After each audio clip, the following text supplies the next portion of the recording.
안녕하세요, 한정원입니다. 반갑습니다. 사실 제가 로봇 윤리에 대해서 말할 자격이 있나부터 생각을 하겠습니다. 자격이 있을까요? 처음에 그렇게 생각을 했죠. 저는 뭐 철학을 전공한 것도 아니고 그냥 학문적으로는 공학밖에 아는 게 없는데 무슨 윤리를 다룰 수 있을까라고 생각을 했는데 그 다음 드는 생각은 그러면 윤리는 그런 전문적인 사람만 다뤄야 되나? 아닌 것 같습니다. 우리 모두가 다 윤리적인 존재이고 누구나 다 고민을 해야 되는 거기 때문에 저 또한 그 많은 사람들 중에 하나이기 때문에 말씀드릴 수 있는 권리가 있다고 생각을 합니다. 여러분도 다 권리가 있다고 생각을 합니다. 제가 여기 나온 이유는 사실은 이겁니다. 고용하러 왔습니다. 잠시 광고 듣고 가겠습니다. 처음에 이 제안을 받았을 때 욕심이 여기 있었거든요. 제밥은 여기 있습니다. 이제 한양대학교로 간 지 3개월 됐고요. 대학원생 모집합니다. 석사과정 저와 같이 하면서 그 학위를 받으면서 같이 연구를 하실 분 지원해 주십시오. 제가 특별히 1월달에 추가 모집 권한을 받았습니다. 대학원 전부 다 끝났거든요. 근데 다음 달에 추가 모집 저 몇 명 받았어요. 받을 수 있는 권한을 받았으니까 저한테 카톡으로 또는 페이스북 메시지로 주십시오. 그리고 주변에 진짜 이놈 똑똑하고 좀 긱하다, 덕력이 좀 있다 그러면은 신고해 주십시오. 제가 찾아가겠습니다. 급합니다. 전 본론으로 들어갈게요. 여러분 진짜 필요할까? 여기 계신 분들은 다 필요하다고 생각하셔서 오신 분들이겠죠. 그런데 제가 제일 많이 공격받는 것 중에 하나예요. 로봇 왜 만드냐고. 저 위험한 물건 뭐 조금 안 편하면 되지. 그냥 지금도 괜찮은데 뭐하러 저걸 만들어서 사회를 더 복잡하고 어렵게 만드느냐, 위험하게 만드느냐. 여러분 어떻게 생각하십니까? 뭐 저도 정답은 없습니다. 하지만 저는 뭐 여러 가지 이유가 있겠지만 많은 것 중에 하나는 사회 유지를 위해서 꼭 필요하다고 생각하는 사람 중에 하나입니다. 이 고령화율이잖아요. 한국도 2030년이 되면 24.3%의 사람들이 65세 이상입니다. 이랬을 때 사회가 유지되기 위해서는 로봇이 필요하다. 부족한 노동력을 누군가는 채워줘야 되고 그 누군가는 바로 로봇이 될 수밖에 없다. 그래서 사회적으로 필요성이 대두될 테고 그 필요에 대한 압박이 로봇 개발에 대한 압력으로 작용해서 결국에는 만들어질 수밖에 없을 것이다. 우리가 안 만든다고 해서 다 안 만들어지냐? 그게 아니고 이미 세계 곳곳에서는 활발하게 만들어지고 있기 때문에 우리만 안 만드는 거는 뭐 그냥 쇄국정책 하자는 얘기나 다름없다. 어쨌든 올 수밖에 없는 미래다라고 생각을 합니다. 그러면은 그런 미래가 오면은 많은 부작용들이 있을 거라고 생각합니다.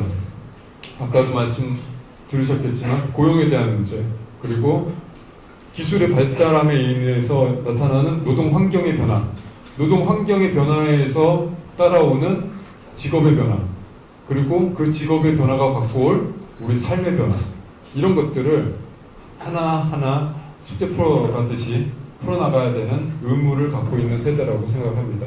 두려워하지 마시고 여러분들이 앞장서서 풀어주시기를 바라는 마음에서 준비했습니다. 제 여러 가지 숙제 중에도 뭐 많겠지만 윤리는 대표적인 숙제 중에 하나일 겁니다. 왜 그러면 로봇에게 윤리가 필요한가? 로봇은 그냥 시키는 대로 하면 되지 않는가? 단순하게 생각하면 그렇죠. 도덕적인 존재를 만들어 버리면 되는 거 아닌가? 과연 그럴까요? 그렇게 쉬운 문제는 아닐 겁니다. 왜냐하면 무인자동차만 얘기를 하더라도 굉장히 많은 이슈들이 존재합니다. 많이들 들으신 얘기인데 제가 윤리에 대해서 가장 깊게 토론할 수 있는 쉬운 주제를 한번 택해봤습니다. 트롤리의 패러독스라고 좀 알려져 있죠. 많은 분들 아셨을 거예요. 그 논문 주제입니다. 무인자동차가 정말 윤리가 필요할까? 경험적인 윤리가 필요할까? 그리고 utilitarian, 공리주의적인 차가 정말 필요한 건가? 그런 거가 오면 받을 준비가 돼 있는가? 라는 논문의 주제였습니다. 재미있는 논문이었어요. 좀 비약이 좀 심합니다. 이걸 갖고 우리는 한번 얘기를 풀어나갔으면 좋겠습니다. 아시는 분들은 다 아실 거예요. 세 가지 케이스를 한번 대보겠습니다. 무인자동차입니다. 무인자동차가 이런 상황에 맞닥뜨려졌어요. 처음에 뭐 어떤 상황에 의해서 브레이크를 잡을 수 없다라고 칠게요. 정지할 수가 없습니다. 그러면 사람들이 이렇게 많이 있어요. 사람들은 인식을 했어요. 어떻게 해야 될까요? 턴을 틀어서 이쪽으로 가면 사람이 한 사람이 있습니다. 이쪽에는 사람들이 많이 있습니다. 그랬을 때 턴을 틀까요? 이쪽으로 틀까요? 그러면 이 사람은 칩니다. 두 번째 얘기로 가볼게요. 이건 조금 명확할 수도 있어요. 한 사람이 있습니다. 턴을 할까요? 벽이라고 생각해보세요. 벽에 부딪힙니다. 그럼 운전자는 어떻게 될까요? 세 번째 케이스를 볼게요. 이 사람들이 많이 있습니다. 벽이 있어요. 사람들을 치지 않기 위해서 벽을 칠까요? 어떻게 할까요? 이걸 가지고 설문조사를 한 겁니다. 설문조사를 했을 때 뭐 이거 위에도 더 세부적인 설문조사가 있는데 이런 경우에는 이거 벽은 아니라고 쳤을 때 많은 사람들이 이렇게 턴을 해야 된다라고 보트를 했어요. 이 사람은 어떻게 될까요? 어쨌든 차에 치이겠죠. 죽거나 다치겠죠. 이런 경우는 많은 사람들이 치고 간다라고 선택을 했습니다. 그냥 이 사람 치는 거예요. 운전자를 보호하는 거죠. 이런 경우는 어땠을까요? 턴을 해야 되나요? 턴을 해야 된다라고 많은 사람들이 얘기를 했습니다.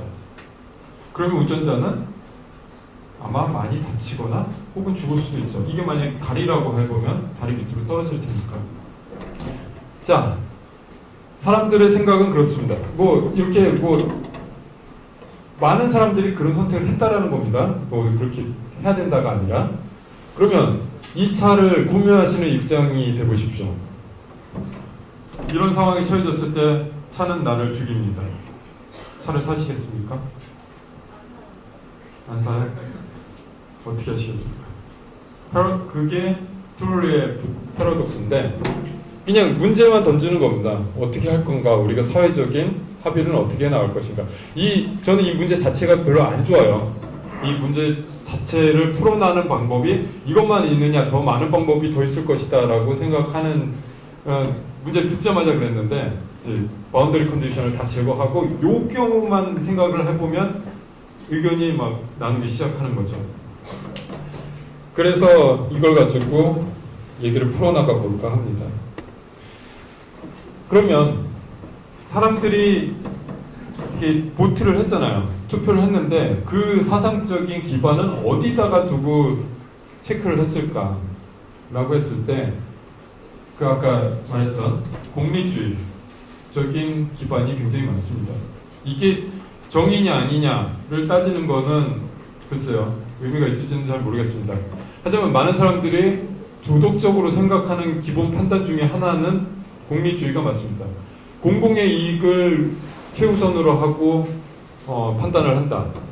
아까 많은 사람이 죽는 것보다 한 사람이 죽는 게 낫다라고 보트를 하잖아요.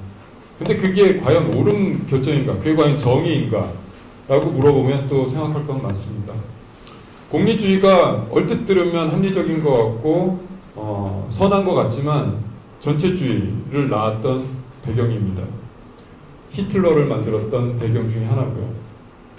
공리주의가 그러면 옳지 않다면 그러면은 여기에 반대되는 개념인 자유지상주의가 그럼 맞는 것이냐?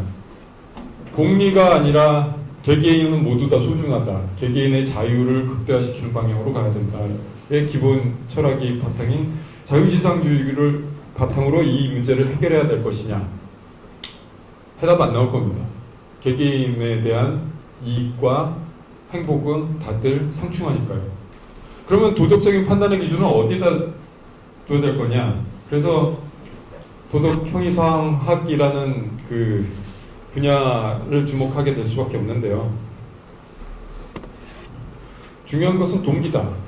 제 말이 아니라 칸트의 말입니다. 이마누엘 칸트가 자신의 도덕형이상학 입문 이런 책을 쓰면서 했던 말입니다. 거기서 나오는 말 중에 그러면 도덕적인 것은 무엇을 기준으로 하느냐 그랬을 때 그 사람의 판단과 행동이 정언 명령이냐 가언 명령이냐 그것을 봐야 된다 라고 했죠. 정언 명령이라는 건 어떤 행동을 했는데 조건 없이 한 행동, 가언 명령이라면 조건이 붙는 행동. 예를 들어 이런 겁니다. 지나가는 길에 그 불황자가 있어서 노숙자가 있었습니다. 노숙자가 있어서 돈을 줬습니다. 돈을 주고 걸어갔어요. 이것은 선한 행동일까요? 선하지 않은 행동일까요? 칸트의 기준에 의하면은 모른답니다. 그 사람이 동기가 어땠느냐, 조건이 붙어 있느냐 아니냐에 따라서 그 사람의 행동을 판단합니다. 예를 들어서 뭐 데이트를 하는 중이었어요. 데이트를 하는 중이었는데 여성이라고 할게요. 여성이 남성에게 나 되게 착한 여자야라는 걸 보여주기 위해서 자기가 갖고 있는 동전을 줬어요. 그거에 의하면 이거는 가언 명령이라는 겁니다. 착함을 과시하기 위해서 했다라는 거죠. 그냥 가다가 조건 없이 아무런 대가나 조건 없이 줬으면 그거는 정언 명령입니다. 거기에 이제 칸트는 조금 더 나가요. 만약에 자기의 만족감을 주기 위해서 줬다. 자기가 착하다라는 자기 자신의 만족감을 얻기 위해서 줬다. 그럼 또 가언 명령이 되는 거죠. 어쨌든 중요한 것은 동기다라는 말입니다. 저는 저 말에 되게 신봉자인데요. 그러면 이제 로봇을 저 말에 어떻게 붙일 수 있을까에 대한 고민이 들어갑니다. 그러면 정언 명령이 어떠한 것인가를 좀 볼 필요가 있는데요. 정언 명령을 하기 위해서는 두 가지를 갖춰야 된다라고 말을 합니다. 첫 번째는 자신의 준칙을 보편화하라. 준칙이라고 하면 그 자기가 행동하는 법칙이요. 그것이 자신의 이익이냐 아니면 타인의 이익이냐 그것을 가지고 결정하는 겁니다. 자신의 이익이다라고 하는 거면 정언 명령이 안 되기 때문에 자신의 준칙을 보편화해서 타인의 이익으로 가게 만들어야 된다라는 거죠. 굉장히 뭐 신선 같은 말이죠. 하지만 그렇게 어려운 말은 아닌 것 같습니다. 자신이 나는 어떤 행동을 할 거야 라고 말했을 때 그런 법칙을 만들 때 그런 법칙들이 정말 나만을 위한 것인가 아니면 공동체를 위한 것인가를 기준으로 삼아라 라는 거고요. 그게 조금 어려울 수도 있는데 그 어려움을 극복하기 위해서는 인간을 수단이 아닌 목적으로 대하라. 인간을 목적으로 대하는 순간 자신의 준칙이 보편화될 것이고 정언 명령이 만들어질 것이다 라고 얘기하고 있습니다. 그렇다면 다시 트롤리의 패러독스로 가볼게요.